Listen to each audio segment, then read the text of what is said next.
শ্রীমদ্ ভগবদ গীতা একাদশ অধ্যায় বিশ্বরূপ দর্শন যোগ সম্পূর্ণ বাংলায় অনুবাদ। অর্জুন বললেন, আমার প্রতি অনুগ্রহ করে তুমি যে আধ্যাত্ম তত্ত্ব সম্বন্ধনীয় পরম গুহ্য উপদেশ আমাকে দিয়েছ, তার দ্বারা আমার এই মোহ দূর হয়েছে। হে পদ্ম পলাশ লোচন, সর্বভূতের উৎপত্তি ও প্রলয় তোমার থেকেই হয় এবং তোমার কাছ থেকেই আমি তোমার অব্যয় মাহাত্ম্য অবগত হলাম।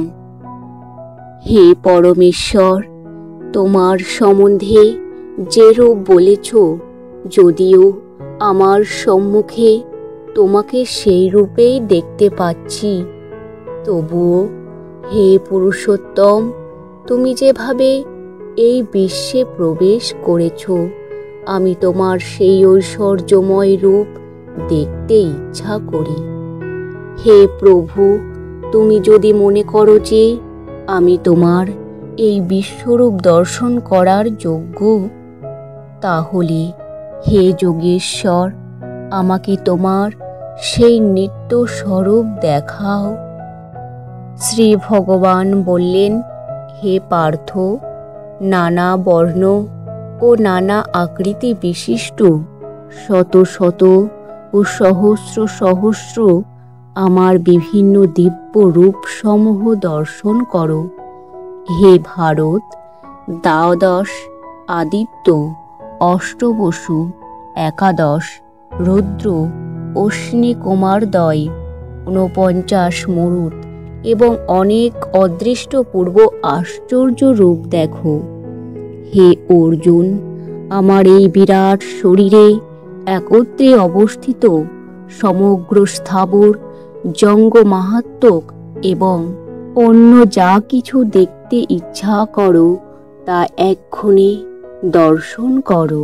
কিন্তু তুমি তোমার বর্তমান চক্ষুর দ্বারা আমাকে দর্শন করতে সক্ষম হবে না, তাই আমি তোমাকে দিব্য চক্ষু প্রদান করছি। তুমি আমার অচিন্ত যোগেশ্বর দর্শন করো। সঞ্জয় বললেন, হে রাজন, এভাবেই বলে মহান যোগেশ্বর ভগবান শ্রীকৃষ্ণ অর্জুনকে তার বিশ্বরূপ দেখালেন। অর্জুন সেই বিশ্বরূপে অনেক মুখ, অনেক নেত্র ও অনেক অদ্ভুত দর্শনীয় বস্তু দেখলেন। সেই রূপ অসংখ্য দিব্য অলঙ্কারে সজ্জিত ছিল এবং অনেক উদ্যত দিব্য অস্ত্র ধারণ করেছিল। সেই বিশ্বরূপ দিব্যমালা ও দিব্য বস্ত্রে ভূষিত ছিল এবং তার শরীর দিব্য গন্ধ দ্বারা অনুলিপ্ত ছিল। সবই ছিল অত্যন্ত আশ্চর্যজনক, জ্যোতির্ময়, অনন্ত ও সর্বব্যাপী। যদি আকাশে সহস্র সূর্যের প্রভা যুগপৎ উদিত হয়, তাহলে সেই মাহাত্ম্য বিশ্বরূপের প্রভাব কিঞ্চিৎ তুল্য হতে পারে। তখন অর্জুন পরমেশ্বর ভগবানের বিশ্বরূপে নানাভাবে বিভক্ত সমগ্র জগৎ একত্রে অবস্থিত দেখলেন। তারপর সেই অর্জুন বিস্মিত ও রোমাঞ্চিত হয়ে এবং অবনত মস্তকে ভগবানকে প্রণাম করে করজোড়ে বলতে লাগলেন। অর্জুন বললেন, হে দেব, তোমার দেহে দেবতাদের, বিধিত প্রাণীদের, কমলাসনে স্থিত ব্রহ্মা, শিব, ঋষিদের ও দিব্য সর্পদেরকে দেখছি। হে বিশেশ্বর, হে বিশ্বরূপ, তোমার দেহে অনেক বাহু, উদর, মুখ এবং সর্বত্র অনন্ত রূপ দেখছি। আমি তোমার আদি, মধ্য ও অন্ত কিছুই দেখতে পাচ্ছি না। কিরীট শোভিত, গদা ও চক্রধারী, সর্বত্র দীপ্তিমান, তেজপুঞ্জ স্বরূপ, দুর্নিরীক্ষ, প্রদীপ্ত, অগ্নি ও সূর্যের মতো প্রভা বিশিষ্ট এবং অপ্রেমীয় স্বরূপ। তোমাকে আমি সর্বত্রই দেখছি। তুমি পরম ব্রহ্ম এবং একমাত্র জ্ঞাতব্য। তুমি বিশ্বের পরম আশ্রয়। তুমি অব্যয়, সনাতন ধর্মের রক্ষক এবং সনাতন পরম পুরুষ। এই আমার অভিমত। আমি দেখছি তোমার আদি, মধ্য ও অন্ত নেই। তুমি অনন্ত বীর্যশালী ও অসংখ্য বাহু বিশিষ্ট এবং চন্দ্র ও সূর্য তোমার চক্ষুদ্বয়। তোমার মুখমণ্ডলে প্রদীপ্ত অগ্নির জ্যোতি এবং তুমি স্বীয় তেজে সমস্ত জগৎ সন্তপ্ত করছো। তুমি একাই স্বর্গ ও মর্ত্যের মধ্যবর্তী, অন্তরিক্ষ ও 10 দিক পরিব্যাপ্ত করে আছো। হে মহাত্মন, তোমার এই অদ্ভুত ও ভয়ঙ্কর রূপ দর্শন করে ত্রিলোক অত্যন্ত ভীত হচ্ছে। সমস্ত দেবতারা তোমার শরণাগত হয়ে তোমাতেই প্রবেশ করছেন। কেউ কেউ ভীত হয়ে করজোড়ে তোমার গুণগান করছেন। মহর্ষি ও সিদ্ধেরা জগতের কল্যাণ হোক বলে প্রচুর স্বস্তি বাক্যের দ্বারা তোমার স্তব করছেন। রুদ্রগণ, আদিত্যগণ, সাধ্য নামক দেবতারা, বসুগণ, বিশ্বদেবগণ, অশ্বিনী কুমারদ্বয়, মরুদগণ, পিতৃগণ, গন্ধর্বগণ, যক্ষগণ, অসুরগণ ও সিদ্ধগণ সকলেই বিস্মিত হয়ে তোমাকে দর্শন করছে। হে মহাবাহ, বহু মুখ, বহু চক্ষু, বহু বাহু, বহু উরু, বহু চরণ, বহু উদর ও অসংখ্য করাল দন্ত বিশিষ্ট তোমার বিরাট রূপ দর্শন করে সমস্ত প্রাণী অত্যন্ত ব্যথিত হচ্ছে এবং আমিও অত্যন্ত ব্যথিত হচ্ছি।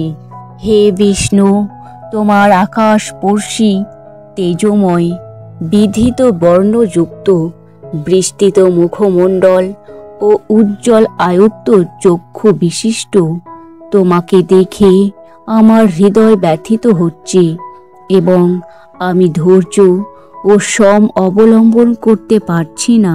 হে দেবেশ, হে জগন্নিবাস, ভয়ঙ্কর দন্তযুক্ত ও প্রলয়াগ্নি তুল্য তোমার মুখ সকল দেখে আমার দিগ্ভ্রম হচ্ছে এবং আমি শান্তি পাচ্ছি না। তুমি আমার প্রতি প্রসন্ন হও। ধৃতরাষ্ট্রের পুত্রেরা, তাদের মিত্র, সমস্ত রাজন্যবর্গ এবং ভীষ্ম, দ্রোণ, কর্ণ এবং আমাদের পক্ষের সমস্ত সৈন্যেরা তোমার করাল দন্ত বিশিষ্ট মুখের মধ্যে দ্রুত বেগে প্রবেশ করছে এবং সেই দন্ত মধ্যে বিলগ্ন হয়ে তাদের মস্তক চূর্ণিত হচ্ছে। নদীসমূহ যেমন সমুদ্রাভিমুখে প্রভাবিত হয়ে সমুদ্রে প্রবেশ করে, তেমনি নরলোকের বীরগণ তোমার জ্বলন্ত মুখ বিবরে প্রবেশ করছে। পতঙ্গগণ যেমন দ্রুত গতিতে ধাবিত হয়ে মরণের জন্য জ্বলন্ত অগ্নিতে প্রবেশ করে, তেমনি এই লোকেরাও মৃত্যুর জন্য অতি বেগে তোমার মুখ বিবরে প্রবেশ করছে। হে বিষ্ণু, তুমি তোমার জ্বলন্ত মুখসমূহের দ্বারা সকল লোককে গ্রাস করছো এবং তোমার তেজরাশির দ্বারা সমগ্র জগৎকে আবৃত করে সন্তপ্ত করছো। অগ্রমূর্তি তুমি কে? কৃপা করে আমাকে বলো। হে দেবশ্রেষ্ঠ, তোমাকে নমস্কার করি। তুমি প্রসন্ন হও। তুমি হচ্ছ আদি পুরুষ। আমি তোমার প্রবৃত্তি অবগত নই। আমি তোমাকে বিশেষভাবে জানতে ইচ্ছা করি। শ্রী ভগবান বললেন, আমি লোকক্ষয়কারী প্রভৃত কাল এবং এই সমস্ত লোক সংহার করতে এক্ষণে প্রবৃত্ত হয়েছি। তোমরা পাণ্ডবেরা ছাড়া উভয় পক্ষীয় সমস্ত যোদ্ধারাই নিহত হবে। অতএব তুমি যুদ্ধ করার জন্য উত্থিত হও, যশ লাভ করো এবং শত্রুদের পরাজিত করে সমৃদ্ধশালী রাজ্য ভোগ করো। আমার দ্বারা এরা পূর্বেই নিহত হয়েছে। হে সব্যসাচী, তুমি নিমিত্ত মাত্র হও। ভীষ্ম, দ্রোণ, কর্ণ, জয়দ্রথ এবং অন্যান্য যুদ্ধবীরগণ পূর্বেই আমার দ্বারা নিহত হয়েছে। সুতরাং তুমি তাদেরই বধ করো এবং বিচলিত হইও না। তুমি যুদ্ধে শত্রুদের নিশ্চয় জয় করবে। অতএব যুদ্ধ করো। সঞ্জয় ধৃতরাষ্ট্রকে বললেন, হে রাজন, ভগবান শ্রীকৃষ্ণের এই বাণী শ্রবণ করে অর্জুন অত্যন্ত ভীত হয়ে কম্পিত কলবরে কৃতাঞ্জলি পুটে প্রণাম করে গদগদ বাক্যে শ্রীকৃষ্ণকে বললেন। অর্জুন বললেন, হে ঋষিকেশ, তোমার মহিমা কীর্তনে সমস্ত জগৎ প্রহৃষ্ট হয়ে তোমার প্রতি অনুরক্ত হচ্ছে। রাক্ষসেরা ভীত হয়ে নানা দিকে পলায়ন করছে এবং সিদ্ধরা তোমাকে নমস্কার করছে। এই সমস্তই যুক্তিযুক্ত। হে মহাত্মন, তুমি এমনকি ব্রহ্মা থেকেও শ্রেষ্ঠ এবং আদি সৃষ্টিকর্তা সকলে কেন তোমাকে নমস্কার করবে না? হে অনন্ত, হে দেবেশ, হে জগন্নিবাস, তুমি সৎ ও অসৎ উভয়ের অতীত অক্ষরতত্ত্ব ব্রহ্ম। তুমি আদিদেব, পুরাণ পুরুষ এবং এই বিশ্বের পরম আশ্রয়। তুমি সব কিছুর জ্ঞাতা, তুমি জ্ঞেয় এবং তুমি গুণাতীত পরম ধাম স্বরূপ।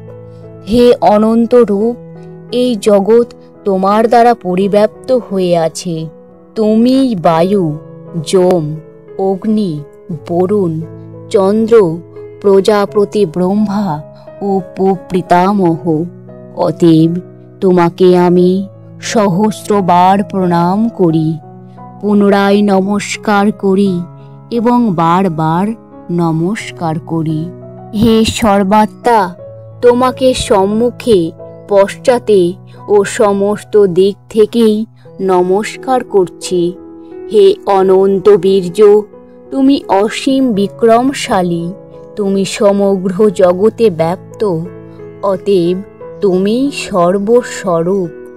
তোমার মহিমা না জেনে সখা মনে করি তোমাকে আমি প্রগল্ভভাবে হে কৃষ্ণ, হে যাদব, হে সখা বলে সম্বোধন করেছি। প্রমাদবশত অথবা প্রণয়বশত আমি যা কিছু করেছি তা তুমি দয়া করে ক্ষমা করো। বিহার, শয়ন, উপবেশন ও ভোজনের সময় কখনো একাকী এবং কখনো বন্ধুদের সম্মুখে আমি যে তোমাকে অসম্মান করেছি, হে অচ্যুত, আমার সে সমস্ত অপরাধের জন্য তোমার কাছে ক্ষমা প্রার্থনা করছি। হে অমিত প্রভাব, তুমি এই চরাচর জগতের পিতা, পূজ্য, গুরু ও গুরু শ্রেষ্ঠ। ত্রিভুবনে তোমার সমান আর কেউ নেই। অতএব তোমার থেকে শ্রেষ্ঠ অন্য কে হতে পারে? তুমি সমস্ত জীবের পরম পূজ্য পরমেশ্বর ভগবান। তাই আমি তোমাকে দণ্ডবোধ প্রণাম করে তোমার কৃপা ভিক্ষা করছি। হে দেব, পিতা যেমন পুত্রের, সখা যেমন সখার, প্রেমিক যেমন প্রিয়ার অপরাধ ক্ষমা করেন, তুমিও সেভাবেই আমার অপরাধ ক্ষমা করতে সমর্থ।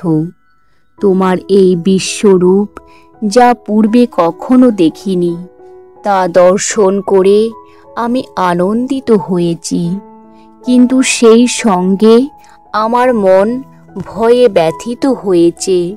তাই হে দেবেশ, হে জগন্নিবাস, আমার প্রতি প্রসন্ন হও এবং পুনরায় তোমার সেই রূপই আমাকে দেখাও। হে বিশ্বমূর্তি, হে সহস্র বাহু, আমি তোমাকে পূর্ববৎ সেই কিরীট, গদা ও চক্রধারী রূপে দেখতে ইচ্ছা করি। এখন তুমি তোমার সেই চতুর্ভুজ রূপ ধারণ করো।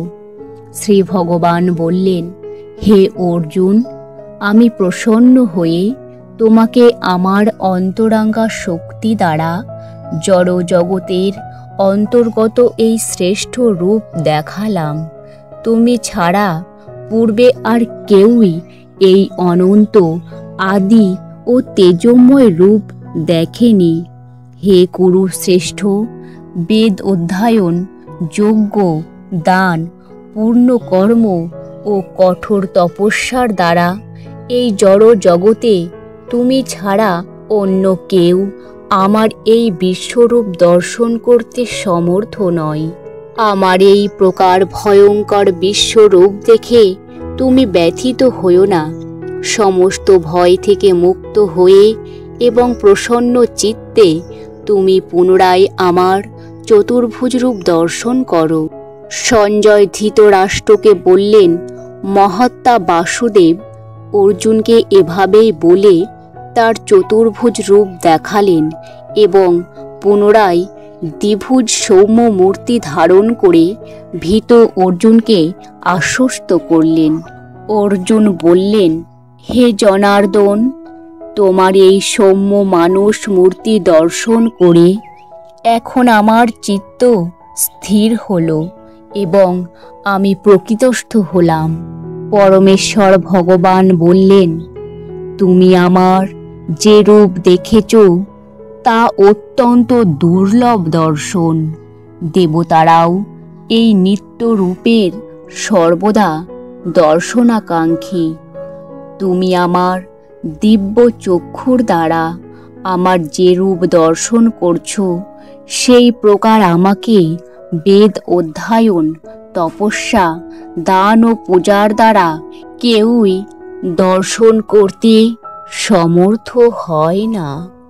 হে অর্জুন, হে পরন্তপ, অনন্য ভক্তির দ্বারাই কিন্তু এই প্রকার আমাকে তত্ত্ব জানতে, প্রত্যক্ষ করতে এবং আমার চিন্ময় ধামে প্রবেশ করতে সমর্থ হয়।